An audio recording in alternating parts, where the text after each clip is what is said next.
welcome back to Unfazed Under Fire podcast. I'm David Kraigutz, and I'm your host and moderator for this show.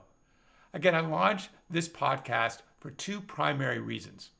First, to support my former clients to continue to leverage what they learned during our executive coaching engagements and to bring additional insights that support them in deepening their development. The second reason is as powerful as the leadership development and executive coaching professions have been over the past 30 years. The post-COVID world is calling us to increase our effectiveness and approach to growing leaders. So this podcast aims to explore new and cutting-edge ways that help executives raise their impact as leaders in more predictable and efficient ways. On today's show, we have an incredible guest, Anatoly Yakorev, and he's going to support me in looking at an increasingly important subject of our times, which is the intersection between leadership, trust, and ethics. As I may have noted, the context of leading in today's business environment has gotten more pressure-packed, confusing, and chaotic. Without more enlightened leadership, both trust and ethics will suffer. And so also during these crazy, chaotic times, an executive, including those who may have been avid students of leadership, can lose their footing quickly if they don't have a foundation of personal values and have not fully embodied being a leader. But when an executive has embodied leadership, they are truly fearless, focused, and highly effective at inspiring others and holding them accountable to great results. As an executive, you need to realize that you have everything contained within you to become a fearless, enlightened leader. And the focus of the Unfazed Under Fire podcast is to help you enliven the principles that support being fearless and enlightened and bringing that forward from within you. Given that, let's get to the interview with Anatoly Yakorev. But just as a small caveat, for those who are watching this on my YouTube channel, I do apologize for the video quality of this interview at times. As a new podcaster, I'm still learning how to ensure the best quality video is there. So please know we're working on that and we'll continue to improve the quality of the production. So now, on to my conversation with Anatoly. I'm now very excited to introduce my special guest today, Anatoly Yakorev. And Anatoly hails from Moscow and is one of the world's leading thought leaders in the area of ethics and compliance. Anatoly, I know you spent 25 years as an in-house cross-cultural consultant to the senior-most levels of BP and Amoco, where you had a front row seat to observing executive behavior in a Fortune 50 company. You've also launched World Without Corruption, the International Alliance, and whose mission is to empower the assembly of discerning leaders to curtail corruption through regulated technology and through the transformation of human spirit. You're also published a lot of writings, and where I can, I'll make sure that those are placed below the podcast so you can have access to those. And finally, you and I are working together to support executives to become the best versions of themselves through the Neuro Reset process, which deserves another podcast we'll have to do at some point. So I really want to thank you for joining the podcast today, and I really appreciate you taking the time. Well, thank you, David. Yes. Yeah. And I thought I would set a little more context for our conversation, if that's okay, and just a few things, and then we can jump into the interaction. I intimated in my first show that leaders are ultimately creators, and they innovate in four primary areas in their business organizations: through the development and engagement of culture that fosters work joy, personal fulfillment for the people that come to work, as well as sets the stage and the context for high performance and productivity. They do it through the way they set direction and build alignment around that direction with their team and their organization. They create through how they engage in relationships with other people, and through the commitments that are forward in those relationships. And finally, through the very executive presence, how they show up when they enter an interaction, a meeting or an event, is in a sense a creative endeavor, if it's done consciously, right? And the central value of both executive presence and engaging in relationships is the ability to engender trust, which is really at the heart of it. In fact, the research shows, as you're probably aware, trust is the primary quality that others look for in a leader if they're going to follow them.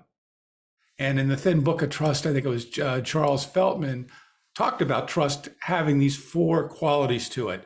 That in order for me to trust you and you to trust me, there has to be a sense that we're being authentic with each other, right? That we're sharing what's really on our minds and we're not holding back. That we actually care to be in relationship with each other. We're not just using each other to get our own ends met. That there's a sense that you're competent and I'm competent to have a conversation, to forward something that we both care about. And finally, that there's some level of reliability so that when you say you're going to do something, or I'm going to say I'm going to do something, we'll follow through, right? But we've had conversations before that there's almost a fourth umbrella quality called consistency. So I thought we'd start by talking about this quality of consistency and how it supports the development or disintegration of trust. So you would think most leaders find, that important, but what would you say about that around the area of consistency and how it affects trust?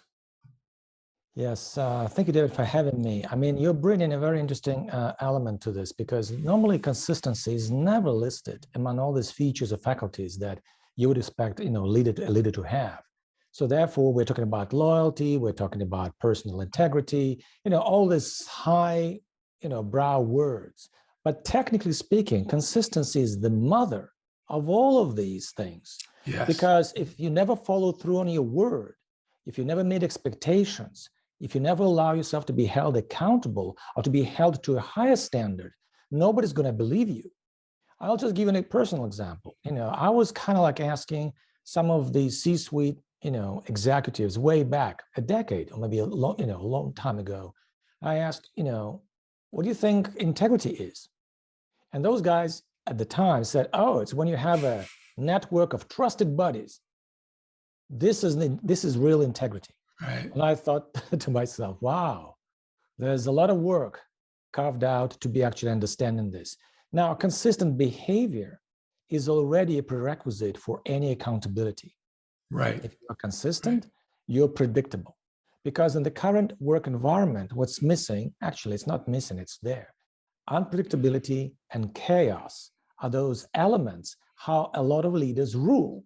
They rule with fear, and they that's true. And they want to come across as being unpredictable, because if you cannot figure me out, if you cannot predict what my reaction will be or what my next step will be, I have power over you, right? You don't know what I'm going to do, what I'm going to say. So therefore, I rule not only with my title, but with this element.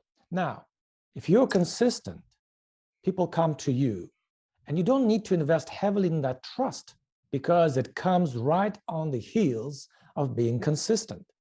And that's why I like this word a lot more than other funny words out there, because they have too much attached to them that people just kind of like recoil, and they say it's too much, honor, dignity, blah, blah, blah. People, they don't like them that much because there's too much responsibility attached to them. But consistency, it's the first but small, maybe a baby step, but it's the step in the right direction. Well, it seems to me that a leader is making a decision whether to lead with fear and inconsistency and keeping you guessing versus consistency. So there's something that happens in the human being and the leader that's going to make a determination of what that is. Now, they probably aren't consciously making that decision. Why do you think there's such a breeding ground for this inconsistency, unpredictability, keeping people on their toes? Where does that all come from? Well, everything comes from it's all rooted in our early childhood or any unresolved trauma we have. But nobody will ever openly, admit to that, right? So people, what they do, they project their personal insecurities onto others.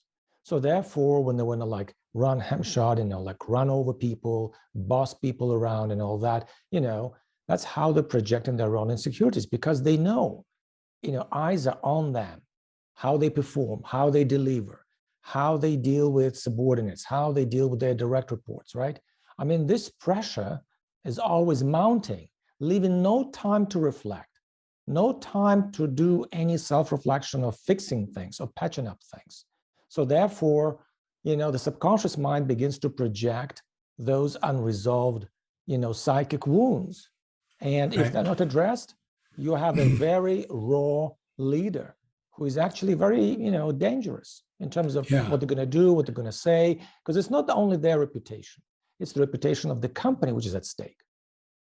Well, it takes there has to be personal effort involved with leading with consistency and leading with trust. There has to be, you're holding yourself accountable to something in a certain way when you're inconsistent. So you have all these loopholes you create for yourself to skirt issues or skirt, challenges that even an employee might bring to you about what's being unfair, what feels unfair to them or whatever.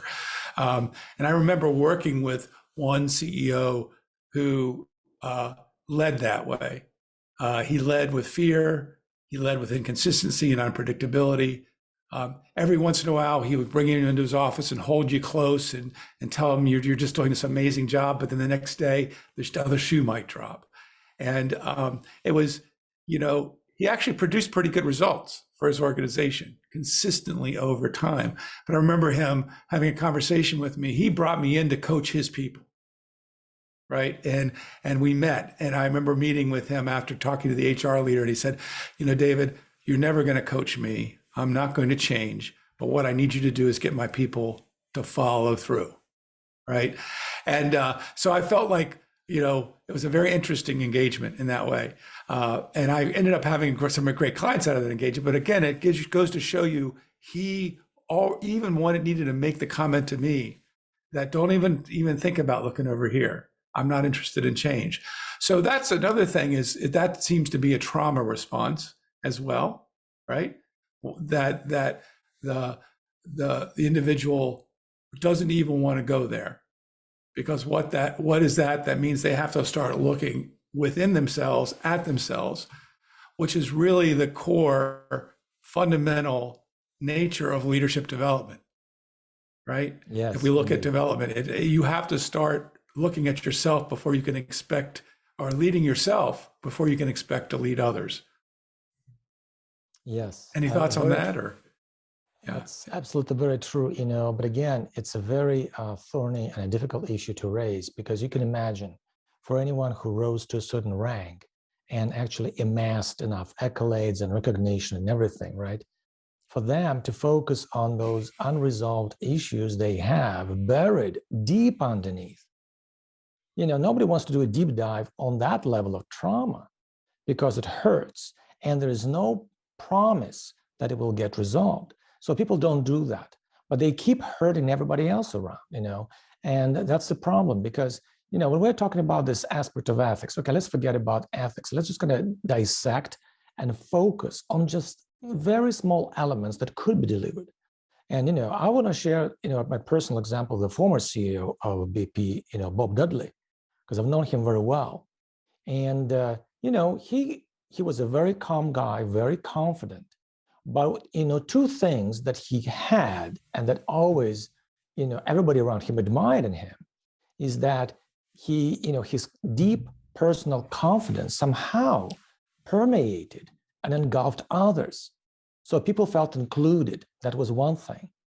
Another thing is like he managed to always, have the right level of focus for the discussion and for the person, which created trust. Now, which is very interesting. We're not talking about other fancy stuff, but the focus and deep personal confidence, it was magical. That's how he rose so swiftly to the ranks of that formidable company. So I'm just sharing this very small personal example of just how little could make such a profound difference. So, there are people in businesses, it's clear, that are traumatized, that are neurotypical, narcissism, those kinds of things are present. But let's talk to the leaders out there that are trying to make the pathway up the mountain of developing their leadership and to engender greater trust with those that they work with. Excuse me. Yes. So what would you say would be, what do you believe is the core competency that a leader must engage or a set of companies to ensure they're being ethical and that they're moving forward and building the kind of trust that we're talking about? Well, this is interesting because even like regulators and all these other authorities, they kind of watch the space for any ethical missteps.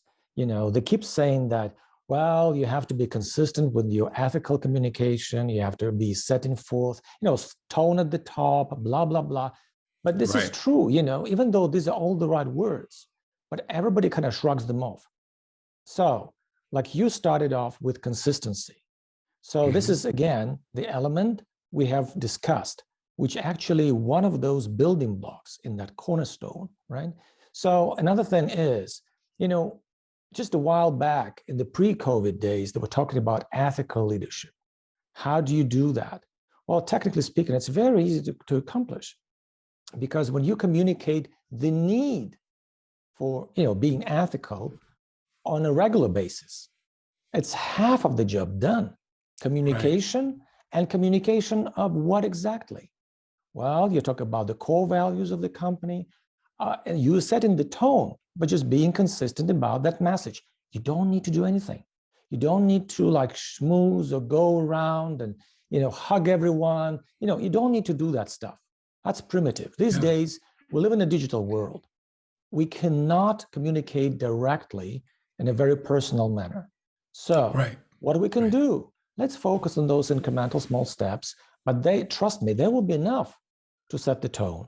And the person who is on a regular basis communicating the need for those higher standards over time creates the right basis for that, to support the core values of the company. And he becomes also like, he's going to like really embody those values because he will continuously communicate them to the company employees. Well, it seems to me that that's one of the reasons why I think we align that executive presence is really a core competency of leadership. And that's a big word to unpack. But one of the things that you're pointing to, I think, and what you're saying is that for a leader, it's really the moment-to-moment engagement of their day, which they're going to focus on their own priorities, and they're going to have interactions with those people engaging those priorities. And in that engagement of those people they have to engage to live their priorities, they can be consistent. So it's not like they have to create some big new program where they're going to step out and do a bunch of other stuff, which they don't have time for. It's about how they're actually presencing themselves in their day and in the actual step-by-step nature of their day. If they do that well, what I'm hearing you saying, and they do that consistently, that's really the major step they need to take. And that's really just doing what they have to do that's important to them. It's not doing additional stuff, is what you're saying. That's right. Well, I'm just trying to simplify that because a lot of people kind of recoil from a bigger picture. It's not like, usually ethics people like to pontificate, like, you should be doing this, should be doing that. Yeah, right, exactly. Demonstrate some honest behavior. But you have to understand, we are living in the post-COVID, in the COVID reality. So right now, a lot of people, especially leaders, they're completely distraught, they're burnt out. I mean, they're completely, under fire, right? From every point and direction. So, and another thing, that's sort of like you also have to make note of that ethics somehow got diluted, diminished, and almost swept under the rug to become an extension of the legal department. Well, my, peers, in the States who are ethics practitioners, they're no longer engaged or sought after to speak on that matter. Why? Because the focus has shifted towards more like people like you. How can coaching help leaders in the times of this adversity, massive challenges on multiple fronts, employee activism, various, broken up in global, supply chains, critical shifts in markets, right? I mean, like lots of things that you feel like you're completely lost. So the only thing that can help any leader is to talk to somebody like you, because coaching, this could be the one that's going to step in the right direction to address your growing mental health issues, because your psyche cannot stay in that state for too long. Little by little, it begins to crumble. So coaches like you, once you're called in, you begin to address those deep issues that people have to take care of. Otherwise, they'll fall apart. They'll come undone. Yeah, I think that one of the reasons why people resist that work is because they think it's going to ask them to do more than they need to do. Where actually my job is to help them focus in on zero in on the things they need to do, they must do, which are sometimes counterintuitive. Like, I don't have time for reflection. I don't have time to consider my own values. Whatever that is, there is investment that's required to build a foundation. But once that foundation is built, then, excuse me, then they have that and they can bring that into their day every day. Yes. And stand on that foundation, which eventually goes into the subconscious and becomes the way they operate. And I think you point to Bob Dudley as an example of somebody that must have done some reflection, some consideration about what he cared about and oriented to, that allowed him to be the kind of leader that he was. Absolutely. It's interesting. Yeah. I mean, because you see, like you started talking about trust and all that, but trust starts not with the person you're talking to. Trust starts with us. Right. Your clients always point out that they trusted you implicitly. I mean, I've heard it many times, right? Mm-hmm. So which means that you created that trust for them before they engaged with you. And that's why, I want to point it out. That's really important, because all the people I've met, they usually tell me that they trust me. When they talk to me, there's something about me, they trust me. It's the same thing about you. So the trust starts with people like us before that trust is ignited in other people. So you see, this is an interesting, formula. You cannot just have anybody in front of a business leader who would say, you know what, you have to begin with trust. But if there's no mutual trust between the person who's saying that and, the business leader, you will never get that chemistry going. Right. So it starts with what you're saying. It starts with trusting something in us. So starting as trusting, being connected to something deeper in us. What is that engenders that personal the trust in self? I mean, because if you look at somebody that's diverting and being inconsistent and unpredictable, that's a reflection of themselves, right? So there's something inside they don't trust. So what is it that you have to trust within yourself, in your mind and heart, that to start to develop that inner confidence? Well, yeah, you're making a very interesting point here, because, basically those people and a lot of executives, you kind of ask them how much they trust their own gut. So, for example, you don't want to delve into any trauma, any early development issues, right? But you really just want to understand how much they rely on their subconscious mind, how much they trust their own body to communicate with them. And they usually, it's interesting, most of them point their level of intuitive reading into people, challenges, issues, and stuff over 50%. They talk about 60, 65%, which is a very high degree. So I think that ties into this. If you have an intuition, you have the capacity to trust other people. It's a step in the right direction. Right. Because that means that a certain basis, if you trust your own body, you trust the language of your body that tries to communicate with you, right? So there is some element of it that you trust.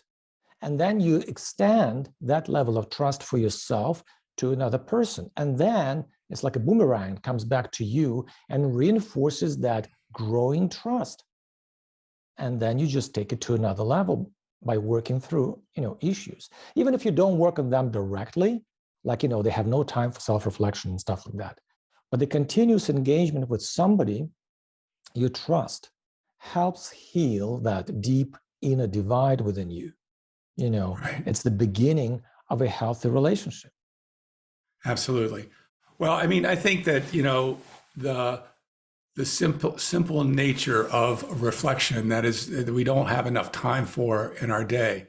We're not talking about going off to the mountains of Peru and meditating for weeks or anything like that. But there is a nature that, most executives that I work with, that are, one of the things they consistently do is they journal or they take time to consider their intentions for something.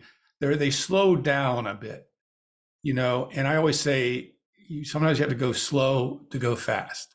So when you slow down and you reflect and you get clear about what, let's say, your intention is for a meeting or your intention is for a particular priority that you're focusing on,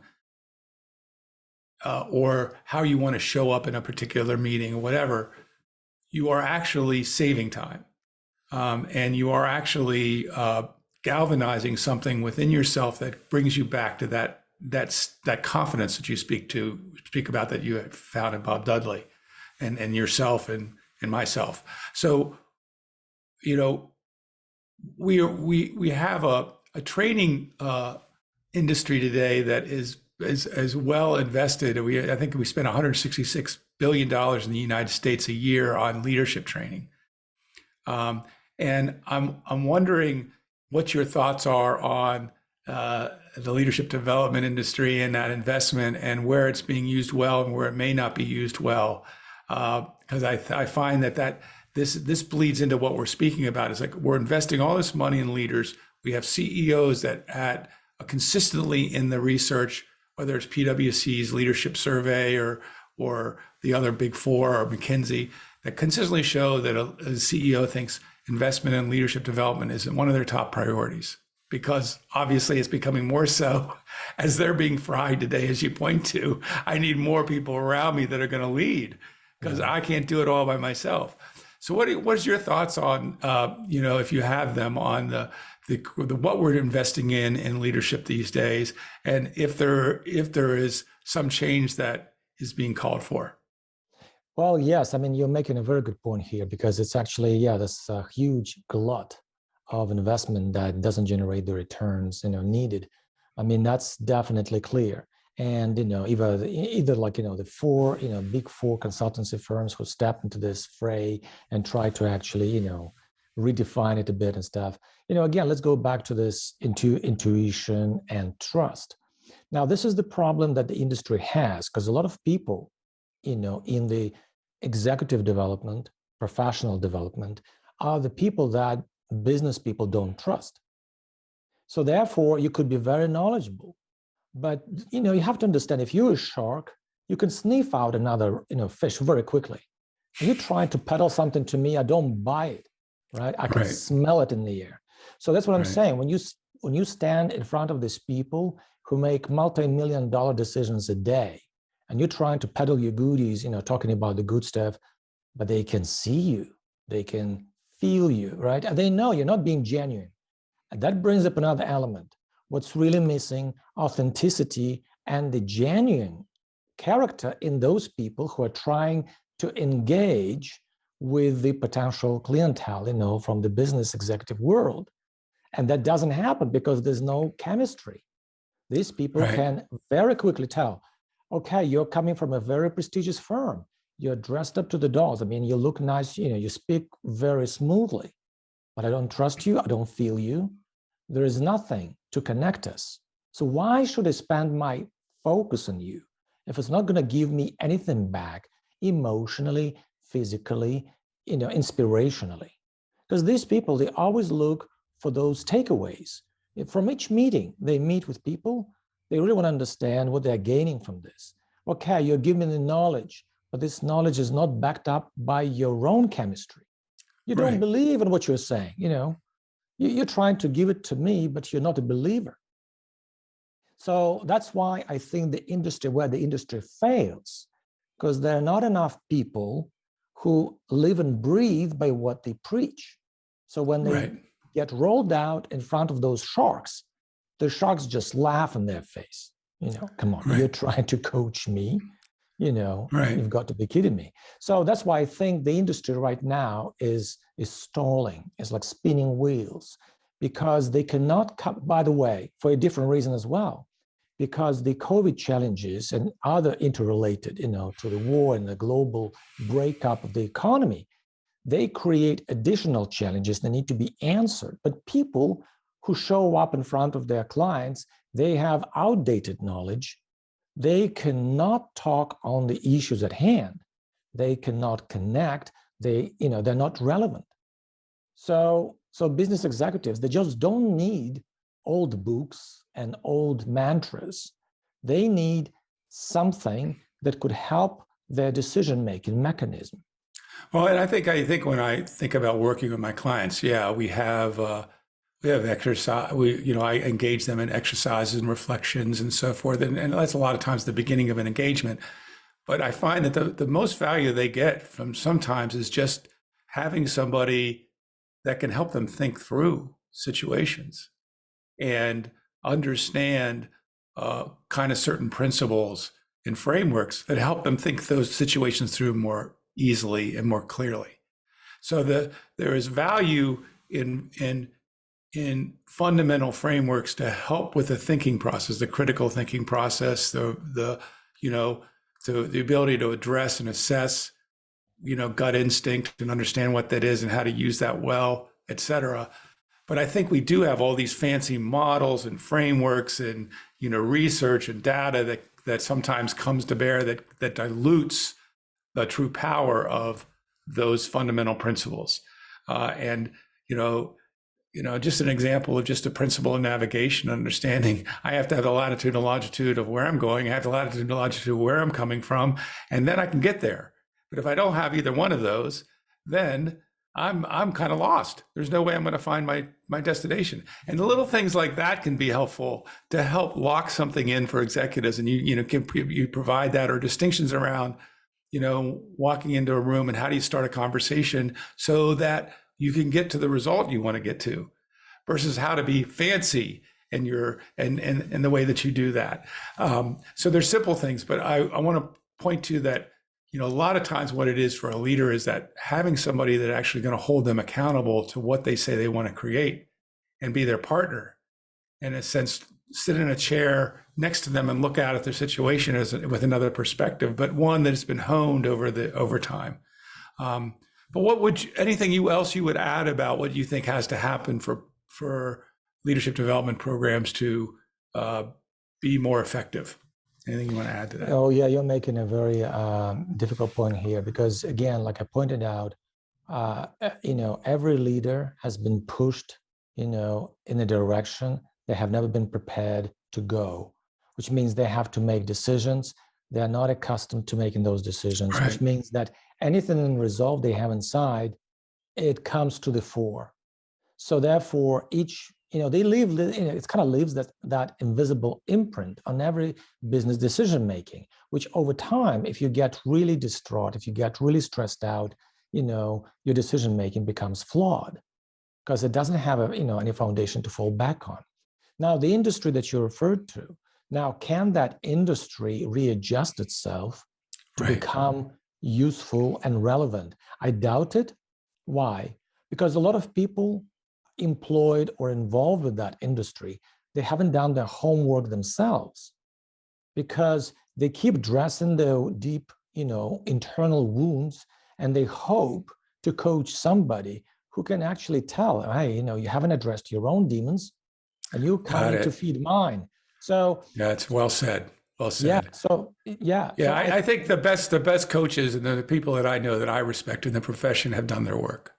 They've done their own work. And I'm seeing this more over the last 2 years with my clients. We're stepping into deeper and deeper waters where they need to be held and held in a certain way in conversation that allows them to process certain things that they haven't processed. And that's clear. Now, leaders also don't want to open up that Pandora's box, but fundamentally, somebody that's going to be working with them has been willing to do their own work in yes. preparation for that, because you can hold the degree which you can hold the complexities and the challenges that they're dealing with and feel their pressure. My job is not to help them solve the particular problems that they're facing. My job is to get them into a place within themselves where they see the playing field more clearly.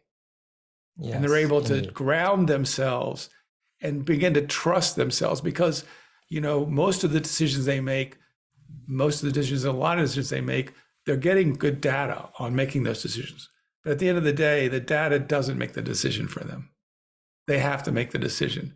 And there's not always a clear delineation between A, B, or C.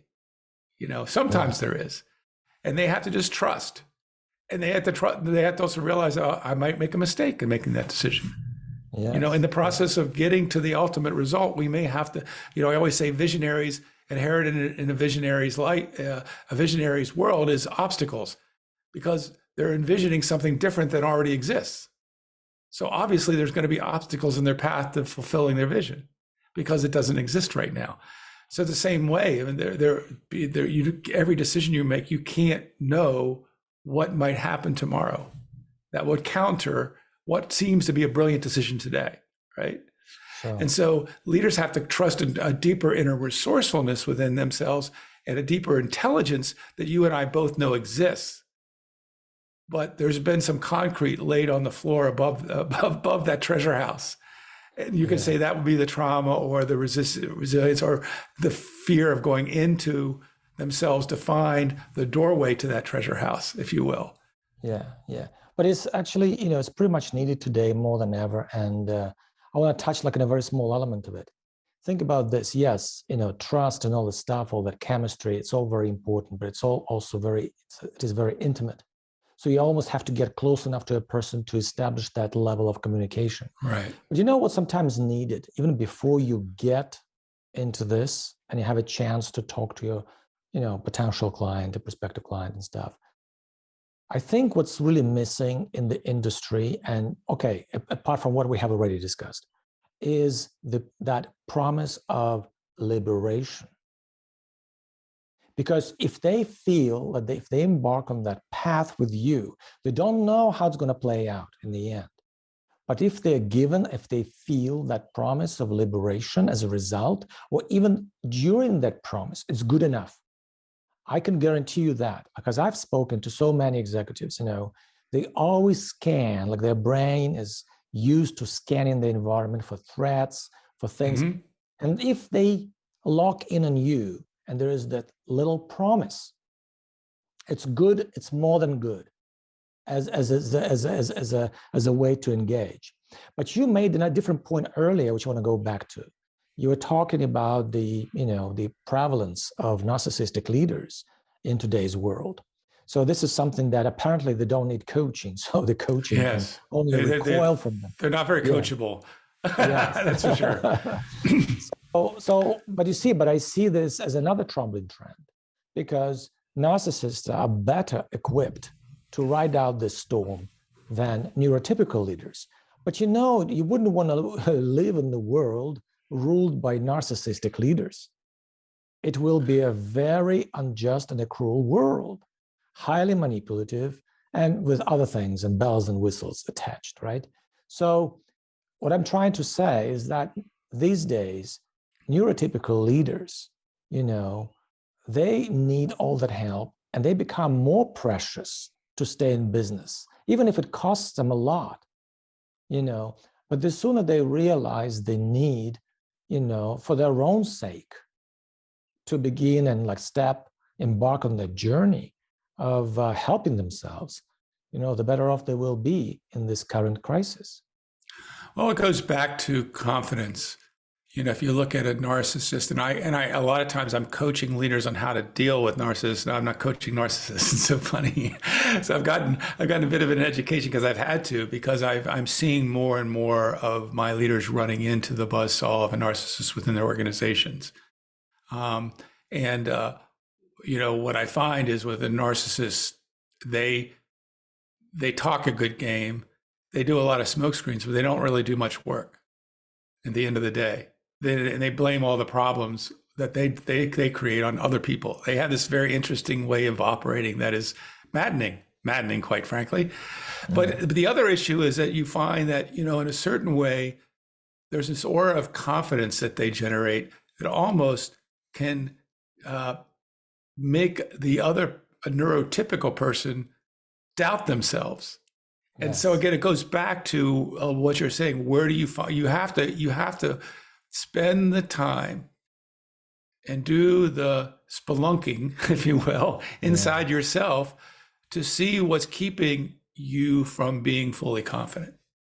And to me, that, if you give that to people, that's one step towards freedom, right?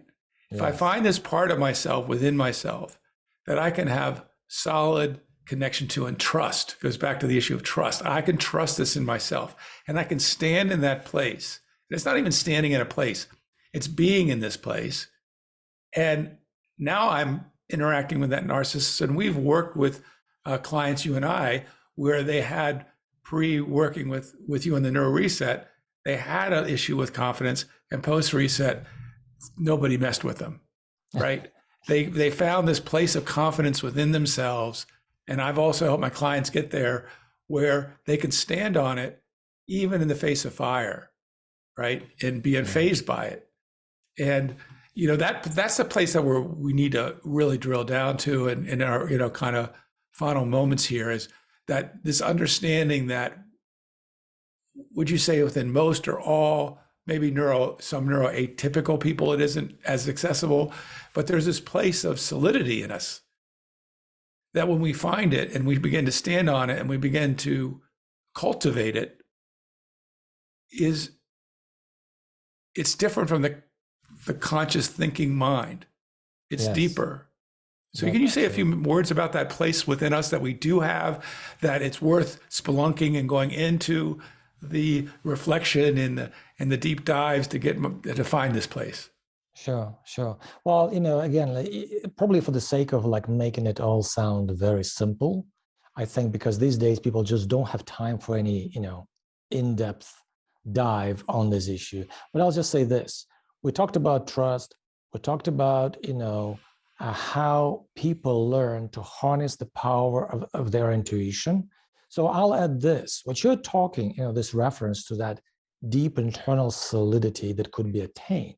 It happens through your subconscious mind, right? So, I mean, let's get past the liberation and, you know, resolving your traumas. Well, essentially, when your subconscious mind that normally is in charge of your subconscious behavior and you have no control over it, right? When it's suddenly sorted out, you feel whole, right? So for those people who are watching us, I'll just say, you know, there's a very simple elements. We will not go into a deep dive, but if your subconscious mind can form anything inside of you, including the outer reality, you know, once it's mastered and healed and reintegrated with you. So, and this is the path that has so much you can reap from this journey. Yes. And the other side of it is just going on that journey and removing a little bit of junk. You have a lighter load. So it's like any, it's not like you got to, you know, work for years to see impact. You know, there are ways, and we'll, you know, again, I'm going to have you back. We'll talk about those ways another podcast. There are ways to develop it, but fundamentally, what I say, the simplest way to describe it, and I'm way oversimplifying it, is you've got to understand what you deeply care about, from a point of view of, why am I showing up to work every day? What kind of leader would I like to be? You know, or am I trying to aspire to be? What's my vision for the impact I'd like to have? And what do I care most about? My values, right? That's having that in place, and then beginning to reflect every day. How am I doing it, meeting those standards that I set for myself, right? Yes. And then looking at everything that I do weird stuff that seems counter to that. I lose my temper, or I distract myself with too many glasses of wine, or I hide from the you know, I hide, whatever I do. I have these interesting behaviors that pop up, and you're pointing to, that's the subconscious behaviors that are pointing to something that you have to reveal and look at, so that baggage is taken off the trend. You know, you take that baggage off, right? And you now have a lighter load.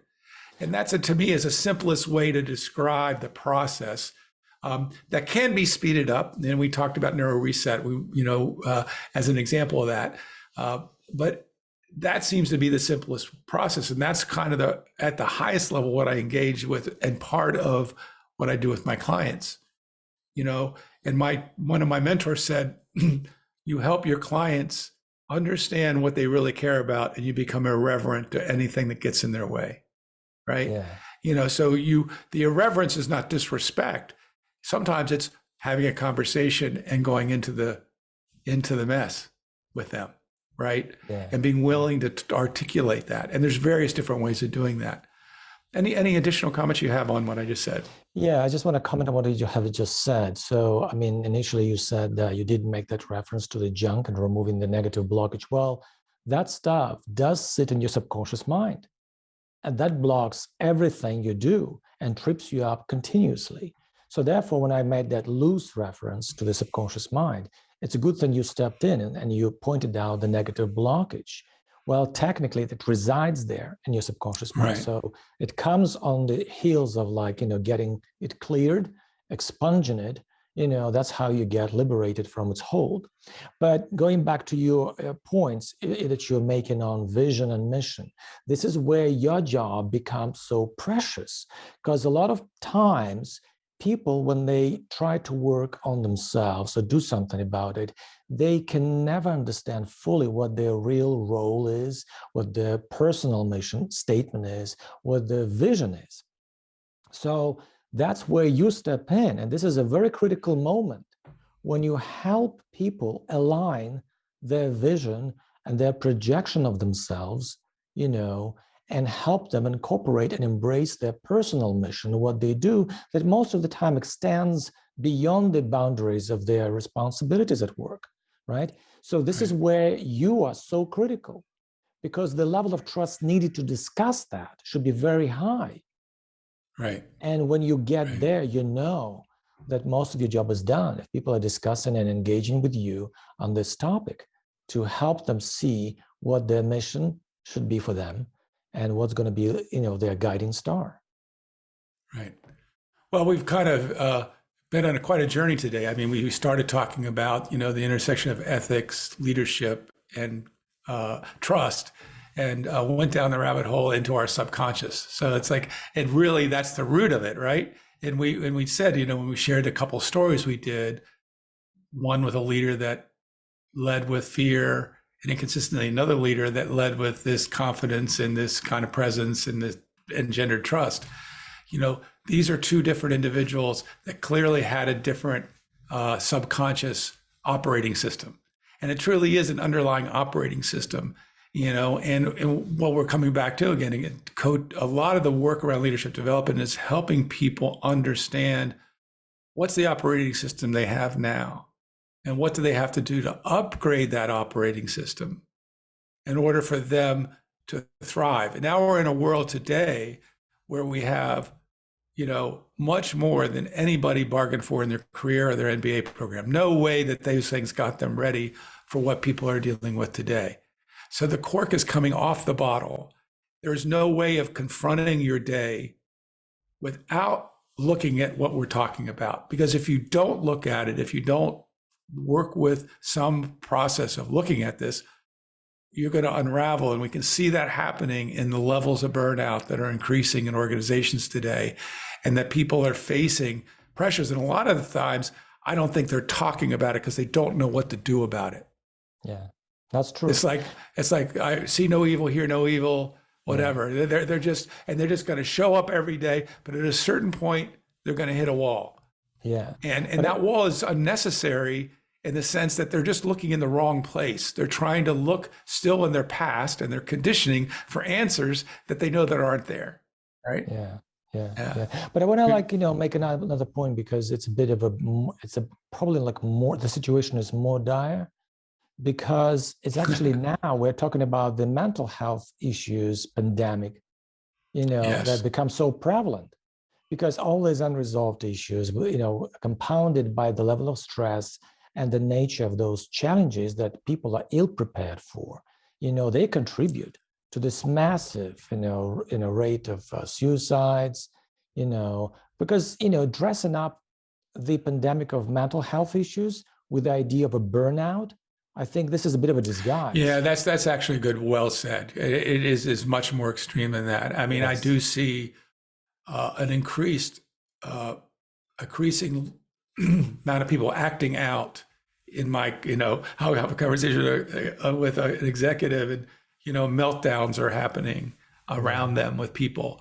And I think you're right. I mean, and I'm even was talking to my fiance about the impact of the lockdowns on us, and that we've gotten into this comfort level of not going out, not being in community, not being engaging with others, because we've gotten so used to being in our little abode, right? And there is almost a sense that we have to shift in a new direction, which feels new and hard and uncomfortable, to get back engaged with that. And that's just one small example of the dire thing that you're speaking about. Now you have an executive that has to show up every day, has the force of things coming at them, and this stuff is coming up, and they really don't know how to deal with it. So yeah. Even if it's interesting, even if they think they know how to deal with it, that meltdown you're talking about, it does happen. It does happen, quite regularly. And, I just don't know how people deal with the aftermath of that. Do you soldier on and pretend like nothing happened? But again, this level of stress definitely affects the morale of any company. So, well, the other side of this is, and I've seen this in my own work personally, the more I avoid and not look at something that is bothering me, whether it's a deep, gut-wrenching feeling, or my heart feeling pressure, or I'm feeling all of a sudden this emergence of, let's say, out of nowhere, a sense of doubt comes up, and it becomes if I resist that and don't look at it, it gets more painful. Yeah. It really calls me to be with that which is emerging, to see what that is happening. Because if I don't do investigation into that, it's not like it's going to go away. It's just not going to go away if I don't pay attention to it. It's actually going to go away if I pay attention to it. That's the paradox. But paying attention to it is uncomfortable. Yes. And that's a lot of times what we're helping our clients do, is kind of bring them into that place of that temporary willingness to put attention on it so it can resolve, versus avoiding it and it just builds up more intensely. It's a counterintuitive, if you will, right? Mm-hmm. Yeah, indeed. That's a very good point. Yes, but again, it's just like to make it all relevant. The first step should be made by people who recognize the need to do something about it. But because there's last thing I want to mention, just because there are so many, false solutions out there, or ways that promise too much, or they're kind of like they talk a good game, but this is not the solution. That creates a different layer of stress. Okay, there's nothing out there for me. I cannot deal with this. There's no solution, and this is another thing I want to mention. People now are so stretched thin over all the issues they're wrangling with. They can only settle for a silver bullet solution, which makes it even more challenging because the market cannot provide this magic bullet for them, just because psychologically they're ready only for that level of solution. Yeah. Well, we'll have to have you back to talk about that. There may be some alternatives out there that may be silver bullet solutions. And so definitely we'll have you back on the podcast to talk about that. I mean, today's been very illuminating. I think we went down the rabbit hole a little bit, and this is what I'm trying to do with this podcast. It's kind of, as much as people don't want to hear some of this, it tends to resonate, right? And we have to be able to start speaking more directly to people about what's really happening in their experience and why it's happening, so that they can have an angle or a way to shift and move in a positive direction and move towards liberation, as you say. So I really love to have you back so we could talk about that. And I really appreciate you spending the time in your busy schedule with me today on the podcast. Well, thank you, David, for having me. That was like really illuminating. It was fun to discuss all that. So thank you. You're welcome. Have a great rest of your day. You too.